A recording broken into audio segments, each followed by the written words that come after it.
Hello, magandang hapon. So may audio na ba? May audio na? Kasi yung in-upload ko palang isa, wala palang audio yun. So ito, record ko uli, no? Ang awkward nito, ulitin ko uli yung reaction video ko. So ito, di umano daw si Sam Bersosa ay ng scam. Ito yung nakalagay.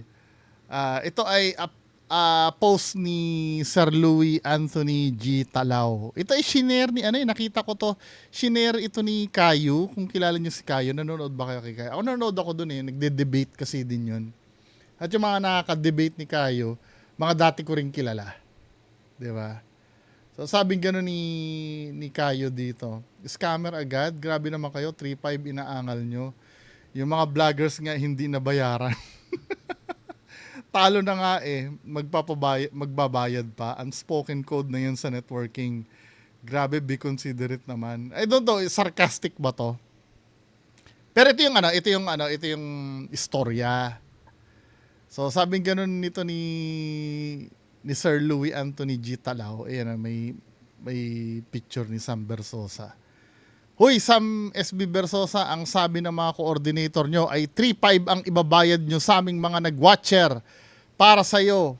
Anong nangyari? 1K lang ang na-receive ng ibang watchers nyo na nagpakahirap pang bumiyahe, gumastos ng pamasahe, nabasa ng ulan at pumila ng matagal sa Sampaloc.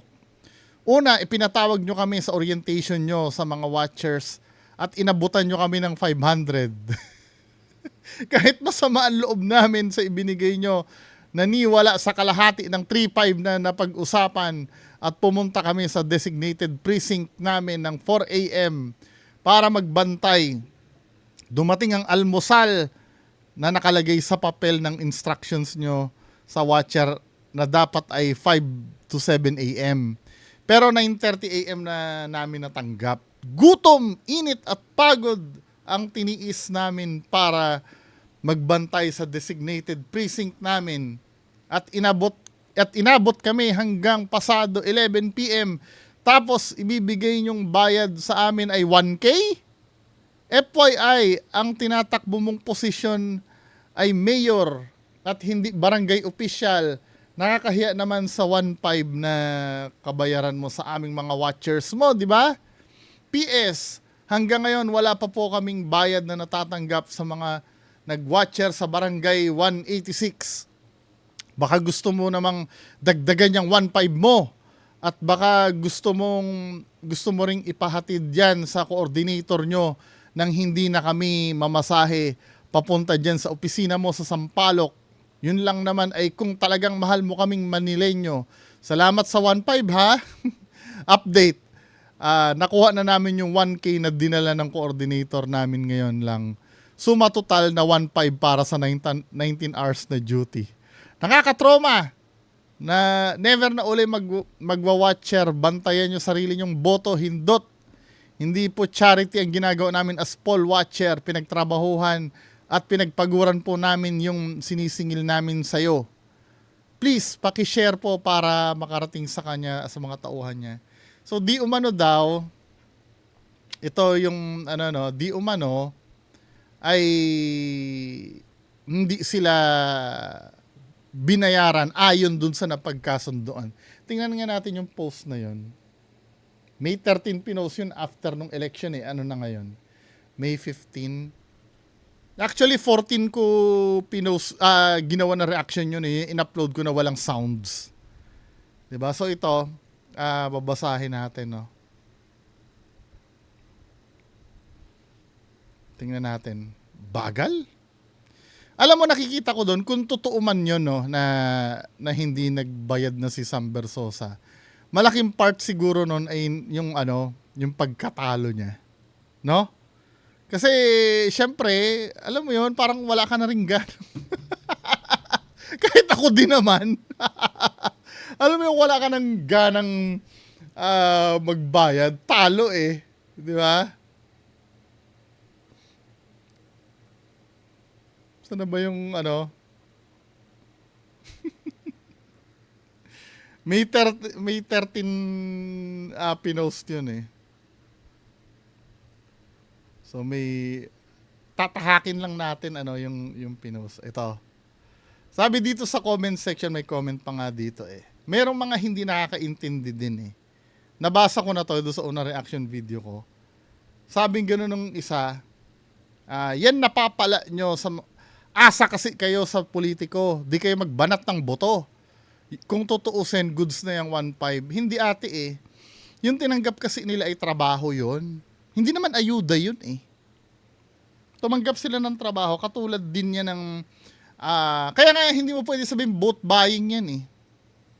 Kasi yun ay trabaho. Hindi naman boto ang kapalit nun. Ang kapalit nun ay pagbabantay. Parang mga ano yan eh, yung mga construction worker, di ba? May kontrata sila na yung parang may labor silang gagawin. Hindi yan tinan mo yung pagkakaintindi ng ibang tao, no? Hindi yan yun. So ito yung may nag-send lang sa akin itong video. Ito daw yung mga coordinator ni SB galit na galit sa ibang gaya ko na poll watchers ni SB na sinisingil yung kabayaran sa pinagpuyatan at pinagpagura namin. Ano nakalagay dito? Yan, trabaho namin dito. At dahil binibigyan kita ng oras, bukas na kita pag-pay-outin. Tangina mo ha. Yan, nakita mo yan? Yan, tinatrabaho. Ayan daming tao dito nagtatrabaho kasi ikaw nag-aantay lang dyan Pero nagkukukuda ka pa. Yan Diyos ko. Hindi kasi pinangako nyo yun eh. Bakit isusumbat nyo yung paghihirap nyo dyan? Pinangako nyo yun eh. Natural lang na magalit yung tao. Yun ang napag-usapan nyo. Kayo ba? Tatanggap kayo ng trabaho? O sige, let's say halimbawa ako ay ako ay mananahi. Magpapagawa ka sa akin ng pantalon mo. O magkano ba ang singilan? O sige, babayaran kita ng ng 500 pesos. Tapos ang ibabayad mo lang sa akin 200 pesos. Ano naman 'yon? Ka-bullshitan naman 'yon. Kasi alam mo dito, minsan nagtataka din ako sa mga politician, Just imagine, magkano ba ang sweldo ng mayor ng Maynila? Tingnan natin. Manila mayor salary. Magkano ba? Tapos ito, mayor salaries in the Philippines. Let's say maximum, Maximum ay 200,000 4054. Let's say yan, Yan ang sweldo nila. Kayang kitain isang Bersosa yan sa negosyo niya ng ng isang araw lang eh. Di ba? Just imagine, ganyan ang salary ng So, i-compute natin So, 200,000 times 12 times 3. Just imagine, 7 million sa halagang 7 million. Yan lang kikitain mo sa 3 taon. Di ba? Ganyan kikitain mo 7 million. O kahit sabi mo na 8 million. Tapos ang gagastusin mo sa kampanya, 100 milyon. Bullshit, di ba? Kaya halata mong may motive eh. Yung mga tumatakbo, hindi, depende na lang kung talagang mahal na mahal nila ang di ba? Mahal na mahal nila ang lungsod nila or ang Pilipinas, pero yung gagastos ng sobrang laki. Hindi, pwede siguro mga sponsored, kahit na yung mga donation.